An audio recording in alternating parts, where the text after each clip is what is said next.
Bismillahirrahmanirrahim. Assalamualaikum warahmatullahi wabarakatuh. Perkenalkan, saya Zahra Tunisa. Di sini saya akan membawakan berita tentang Bupati Bandung yang divonis 5 tahun penjara karena terbukti melakukan korupsi biaya bansos. Mari kita simak video selengkapnya. Bupati Bandung Barat, A.A. Umbara Sutisna divonis 5 tahun penjara oleh Majelis Hakim Pengadilan Tindak Pidana Korupsi, Tipikor Bandung, Kamis 4 November 2021. Mantan politikus Partai Nasdem tersebut dinilai terbukti melakukan korupsi pengadaan barang bantuan sosial COVID-19.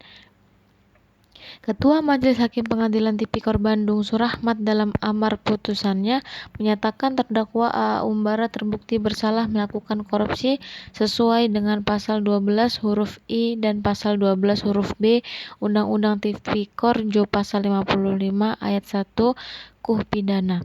Menjatuhkan pidana terhadap terdakwa A.A. Umbara Sutisna dengan pidana penjara selama 5 tahun dan denda 250 juta dengan ketentuan apabila tidak dibayar diganti kurungan selama 6 bulan, kata Surahmat. Adapun masa penahanan dikurangkan seluruhnya dari pidana yang dijatuhkan terhadap terdakwa. Tak hanya itu, Umbara juga diberikan pidana tambahan berupa pembayaran uang pengganti atas uang yang diterimanya selama melakukan korupsi sebesar 2,7 miliar. Jika tidak dibayar selama 1 bulan, harta benda disita jaksa dan dilelang untuk menutupi uang pengganti tersebut. Bila tidak mempunyai harta mencukupi dipidana penjara 1 tahun, ucap Surahmat. Sebelumnya, terdakwa Umbara dituntut Jaksa Komisi Pemberantasan Korupsi dengan hukuman 7 tahun penjara atas kasus korupsi pengadaan barang bansos COVID-19. Adapun hal yang memberatkan hakim yaitu Umbara dinilai tak mendukung program pemerintah dalam memberantas korupsi. Sementara hal yang dinilai meringankan, Umbara dinilai bersikap sopan selama berjalannya persidangan. Atas putusan tersebut, Majelis Hakim memberikan waktu 1 minggu kepada Umbara dan kuasa hukumnya terkait untuk pikir-pikir melakukan banding atas putusan hakim. Anak dari Umbara itu dinilai hakim tak memenuhi unsur tindak pidana. Dalam sidang terpisah dengan Umbara yang diikuti Andri secara virtual, hakim membebaskan terdakwa dari dakwaan penuntut umum. Mengadili menyatakan terdakwa Andri Wibawa tersebut di atas tidak terbukti secara sah dan meyakinkan bersalah melakukan tindak pidana korupsi sebagaimana didakwakan dalam dakwaan tunggal, ucap hakim. Hakim mempertimbangkan terdakwa Andri tidak memenuhi unsur yang didakwakan jaksa KPK.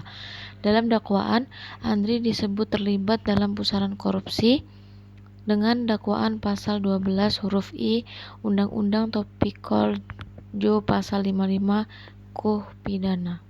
Oke teman-teman, selain berita yang tadi saya sampaikan terkait korupsi, di sini juga saya akan menyampaikan berita tentang Dirut BUMD di Sumatera Selatan yang tertangkap polisi terkait penipuan.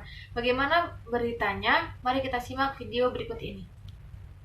Polisi menangkap Direktur Utama salah satu badan usaha milik daerah di Sumatera Selatan, Sari Muda, terkait kasus dugaan penipuan. Dia diduga terlibat penipuan saat jual beli tanah. Kasubdit Harda Polda Sumsel Tri Martono mengatakan Sari Muda ditangkap bersama seorang tersangka lainnya bernama Margono Mangkunegoro. Penipuan itu diduga terjadi saat korban membeli bidang tanah seluas 26 hektar di Desa Tanjung Baru, Kecamatan Muara Belida, Muara Enim kepada Margono dan Is. Tanah itu disebut dibeli 26 miliar.